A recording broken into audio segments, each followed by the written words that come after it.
But guys, here we are, the WCS EU qualifiers. I almost said ESO qualifiers.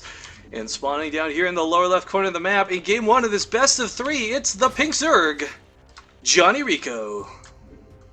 His opponent, though, no one to be trifled with, equally scary and playing a, well, quite frankly, a really good Terran player. It is the Orange Terran playing for Empire. It is Beasty, aka BeastyQt. Yeah, ZVT has been Pet linking his own Twitter. Get out of here, Pet. No one cares about us casters.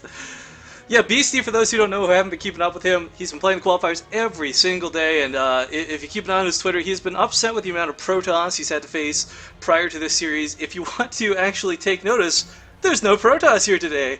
I asked him before the game started how happy he was to see that, like, oh my god, you know, like, you're finally getting a Zerg, how happy are you? And his response was, I think it would have been in any other circumstance, I'm so happy to fight a Zerg, but Beasty has been playing a lot of 30-plus minute games today. JonnyREcco, meanwhile, has had the last hour to just kind of chill back, relax, collect his thoughts, and get ready for this series. Now, ZVT is a match that I personally struggle with a lot on either end, but I do love watching these pro players because the best part about casting is getting to learn cool strategies from them.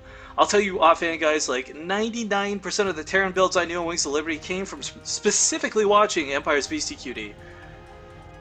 But Beasty, one thing here I want to throw into sort of a wrench into the mix. Beasty was away on holiday. I believe he was in America for like half of a month or something, and he only just got back home to Serbia like, I don't know, a week-ish ago. So we'll have to see if he's managed to shake off the rust. He hasn't been able to qualify any other 4 days here for these qualifiers, but he's a darn good player, and I know he's got it in him, and wow. Boldly going command center first with the drones sitting right there.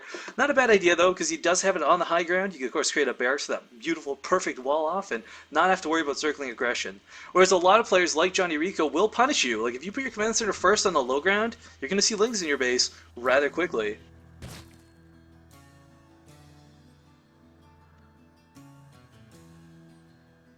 But yeah, I mean, taking a look at this, Beasty going for gas around relatively normal timings for this particular build he's going for. I don't know whether he's going to be leaning towards mech or bio. I know a lot of players in general are loving bio. There are of course some Terran players out there like HTO Mario who only mech and nothing else, but Beasty is one of these players. I've seen him with some of the best micro in my life, his life, in several games in the past. One series I would highly suggest and recommend to people is go check out the JonnyREcco versus BeastyQt Beta Cup series. I'm not going to spoil anything about it for you, but I'll tell you, if you want to see a Terran player with some good control, with combination of Widow Mines and Marines and Medevacs, Beasty's your guy, and that's a series to check out. Meanwhile, JonnyREcco's come off a stint of what I believe is almost 3 back-to-back ZVZs today. I know he's played at least 3, I don't know if they've been back-to-back, but we'll have to see if like playing all that Zerg versus Zerg has messed with his mind. We'll see him come out with a ton of Mutalisks and nothing else, maybe. But yeah, JonnyREcco, I don't know, it's funny, he's a really nice guy. There's that whole thing about him leaving Dignitas recently, but I feel that it really hasn't affected his gameplay. I know several of my co-casters and I were kind of discussing, like, okay, now he's not a Dignitas, what's going to happen? Is he just going to get kind of shafted by the world or what have you? But currently still teamless is JonnyREcco, and I do wish him the best, regardless of how the qualifiers go. This is, of course, everyone's last opportunity to get into, secure those last 2 slots for the WCS qualifiers. A lot of players have come a long way. Today started with, like, I believe a round of 2,000 or something absolutely absurd like that, but I mean, these guys have made it to the round 32 so far. This will be the last series, the last set cast today will be the round of 32. Tomorrow we'll pick off at the round of 16 and on, of course continuing with the best of 3 mentality. This is, of course, as well, best of 3, so both these players, you know, you kind of got that game 1 to fall back on, right? Like, oh, I completely screwed up game 1, I did a terrible build and paid the consequences for it. Well, you got at least 1 to possibly 2 games to come back. Whereas if this was a best of 1, a whole other situation. If you guys recall, there was a bit of drama at the start of creating the whole bracket system where ESL was originally going to do all best of 1s. Holy moly, was that a mistake. But BeastyQt, I want to point this out, looks to be going for Hellbats early on. And I only say this, of course, because of the armor. He could do something absolutely insane, like swap over for the fast Widowmine Burrow, but this seems very unlikely with Starport coming down. And Hellbat drops are so darn effective. We've got Widowmines coming out too to play a very defensive role with this bunker. Beastie should be fine for anything JonnyREcco could throw at him. JonnyREcco in the meantime playing a very, not gasless, but less gas build, as he's only got one geyser between all of his bases. However, this has allowed him a lot of saturation as we see him at 42 workers, 232. But I mean, that Zerg, that's nothing to be unexpected. And we see continued Widowmine production. Not actually going for Hellbat. There we go, Hellbat's now starting. I was going to say, it's a little delayed. And the thing about Hellbats that's a little bit funny. Ooh, Hellion's actually getting into the main. I don't know how I almost missed that. I'm going to actually pick off a lot of these slowlings because, again, speed's only just coming to completion. Not quite there yet. But Hellbats, here's the catch to Hellbats, right? Like, you drop them in your opponent's main, they're going to fry all the drones alive. But if the auto attack of the Queen is not focusing down the medevac and they shoot the Hellbats, often you'll see the AI just play really dumb and go for the Queens instead of the drones. So we'll have to see how Johnny's micro plays into this. Now he is going to scout the base. Medevac, I believe, is already on the way, yeah, with the Hellbats. So does he see the armory? He does see the armory. And this should really speak to him that it's Hellbats. If nothing else does, it's the seeing that armory this early. Now Marines from JonnyREcco already coming back towards the main. He doesn't know where the hit's going to go, so he can't just camp here. He has to wait and see. And I love the addition of the Spine Crawler.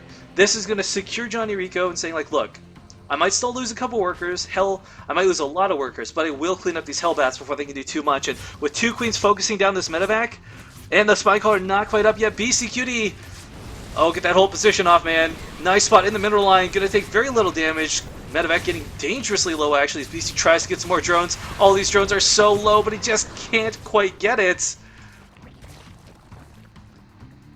And the Hellbat drop shut down for the time being. How many workers picked off there? 5? Not too bad. Not a lot. Actually, very insignificant compared to the amount of Hellbats he lost, considering he lost, I think, 2 of those drones earlier on to the first Hellion run by. But BC going for another round with these Hellbats, and I love this tactic. Because look at this, it forced JonnyREcco to build a bunch of spines that he probably would not have wanted to, which could pay him back later because if BC continues with drops all game, having that static defense is absolutely critical. But we have Thor production, we've got some actual mech play coming out of BCQT, and this is something I'm a little not shocked and like, oh my god, I can't believe he's doing it, but I would have assumed BC would have gone for maybe a bit more bio in this particular matchup. But with the continued upgrades for the mech, with the continued Thors and Hellbats coming out, he's looking to do some damage. And if he can drop 2 places at once, this might work out very beautifully for him. Or he might just go for all 4 in the main, which might be just as good, because 4 Hellbats can take on the Queens and can take on the Spinecrawler, regardless of the Zerglings nearby. Alright, well, first Hellbat gonna get actually microed there by BC. I like that a lot out of his selection there, but the Roach is popping will help shut this down. One medevac does fall, but the other medevac still has 2 Hellbats in it, very potent, very alive, and tricking JonnyREcco, albeit just barely. Johnny doesn't know where to take these drones. Nowhere is safe, as he's forced to leave the base for the time being, actually. 2 Queens at most of these base locations, Spines out as well. No Spores, but JonnyREcco with some beautiful defense. However, in playing defensive, he's not putting any pressure on Beastie in. Beastie's just happily going to take a third, transferring his workers. Already got the geysers up. Sorry, refineries, rather. And the only thing I have to comment on is he had pretty low production for infrastructure, but adding on 3 more factories, he's going to be in such a good position. Tanks, Hellbats, Thors, oh my. This is not an easy composition to break. JonnyREcco currently with a ton of Zerglings, some Roaches, and not a lot else. But man, BC with some, I like the walling here. We look at the worker count, someone in chat saying, yes, it does suck controlling all the controls. This is why I like dual casting. But yeah, he's got the wall coming up. He can secure himself pretty nicely. And while a wall doesn't stop like 500 Zerglings and Roaches, it will delay it long enough that BC can actually react appropriately. And a lot of Terran players, I feel, kind of neglect the importance of this. And I love that he's getting it up very early. Meanwhile, the actual posturing and positioning of his army is quite nice. It keeps them safe between the 2 bases. Hellbats, of course, can deal with any sort of Zergling. It doesn't matter how many Zerglings are on the field. If you've got Hellbats, you're going to be alright.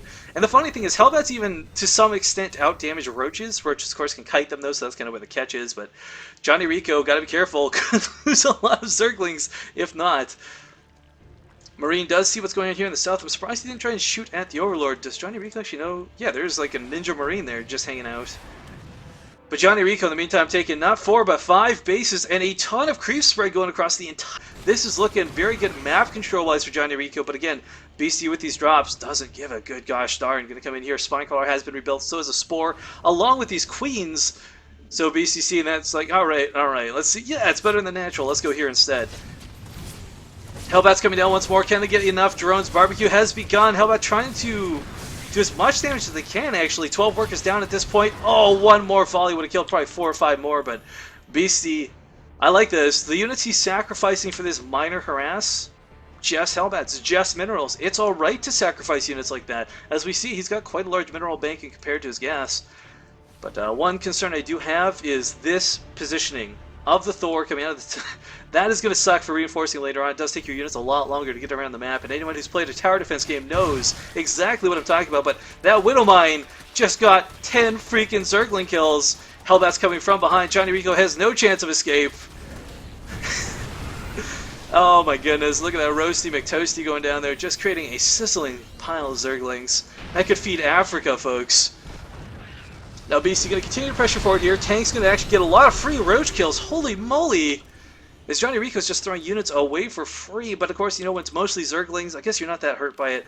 Ultralis Cavern on the way by BeastyQt with several Thors, a lot of tanks. I don't think he's actually going to be that worried about the Ultralis transition, especially with those +3 weapon upgrades.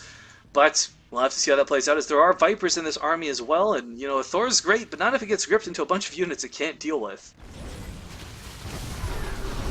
But JonnyREcco going to be backing off for the time being. Hellbat's going to come in here and just kind of, alright, you know what, creep, be gone. Just spray 2 magical bursts of that flame and you're good to go. But I love this too. JonnyREcco is being forced to just zone out of this fight entirely. Siege tanks inching forward. Vipers, are they going to Blinding Cloud the tanks? Beautifully done, but without the Thors being gripped into any sort of armies, just Roaches. Now Blinding Cloud again coming in, and BeastyQt going to evacuate with the Hellbats, but going to lose all of his tanks and Thors, and that was a beautiful engage here out of JonnyREcco.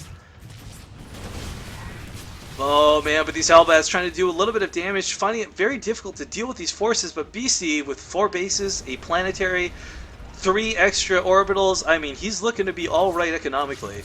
How will he deal with this transition is the big question. Chitinous plating coming out, but I believe, yeah, these actually already got armor upgrades going. Siege tank going to take a lot of fire here. This planetary is going to be in some trouble now. He can try and repair this all day, but this is a lot of roaches, and he's not repairing it.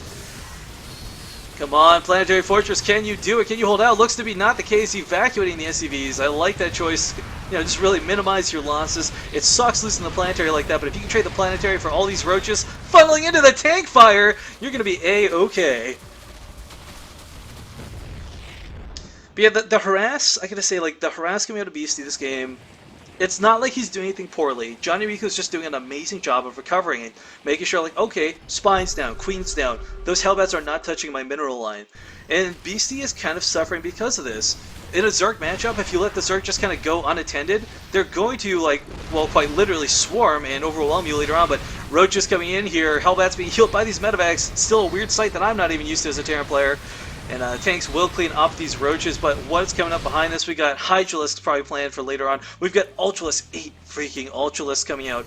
And without Thors, only siege tanks, I don't know how Beastie's going to fare against this. I mean, he's only got 5 factories still. I don't see too much more production on the map, and I think that's what's going to be hurting him the most. Now, it's not like he's floating too many resources and can't keep up with the production he has, but this is not going to be 13 Ultralisks even. I'm getting very scared here for Beastie, because a couple good Blinding Clouds from these Vipers are going to nullify the siege tanks. Now there are Vikings, of course, to deal with what I think he would assume would be a Corrupt or Broodlord transition, but they'll be great at sniping off these Vipers. Because, oh, another drop here at the third. JonnyREcco immediately saving most of his drones by creating buildings. I love that choice, very nicely done there. And we'll probably see a bunch of cancels. He might actually even just let them complete to be safe than sorry. No, there we go, a bunch of cancels. But Beastie, again, desperately trying to do some harass. Meanwhile, the Ultralisks in the middle of the map. Not a force to be reckoned with.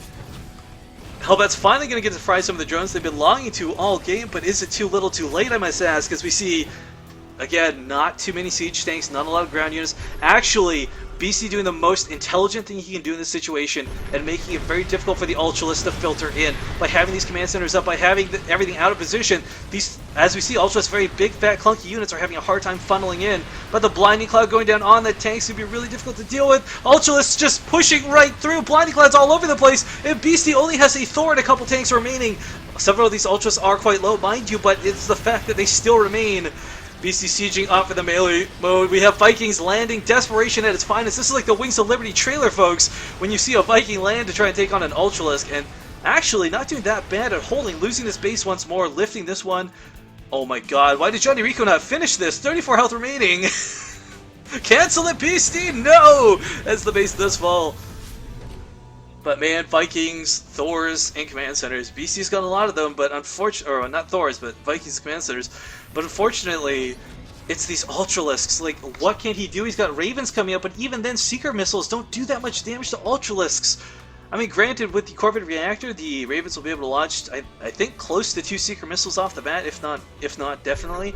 But even then, it takes like, I think, 7 or something silly to kill an Ultralisk. But yeah, I probably should have used this word in chat. Give a shout out to Alternative Vigo, or whatever your name is. Stampede of Ultralisks is probably the best way to describe what just happened there. Meanwhile, BC continuing with his harass. I love this. Hellions coming into this base of JonnyREcco. Blue Flame has been researched. He's not sitting here idle. He's not turtling up and saying, like, look, I'm losing this game. No, by being offensive, killing some workers, this is the best thing BC can do to really maintain himself in this game. More Vipers coming out, though, and I can't tell you, folks, how... Wow, actually, watching these Hellions outrun the Ultralisks, they're going to get quite a few more worker kills. Ultralisks are big, but they're not fast. 47 workers picked off at this point. BC kind of repaying him for losing that base, but again, the big question this entire game is it enough? Because how many Ultralisks is this on the field? 13, 6 Vipers about to pop. I mean, Blinding Cloud is absurd because the tanks need to be sieged. They can't be in, like, unsieged mode. They're going to get demolished, and if they are, you know, there's the grabs, there's the Blinding Cloud. I really, truly don't know how BC's going to do this, as again, we have not only an attack, but as said before, a stampede of Ultralisks coming into BC's army. Seeker missiles going off on several of them, but they don't do a lot of damage. As we see here, the Ultralisks still standing, all these Vikings in the air, but nothing is in the air for them to worry about. And I don't know, I almost would rather see some Banshees at this point, if at all possible. The Seeker missiles doing some damage, but that, ladies and gentlemen, game 1 going to go to JonnyREcco, as BC is just, oh my god, the Ultralisks. If I had to title a VOD, that's what I would call it. Oh my god, the Ultralisks.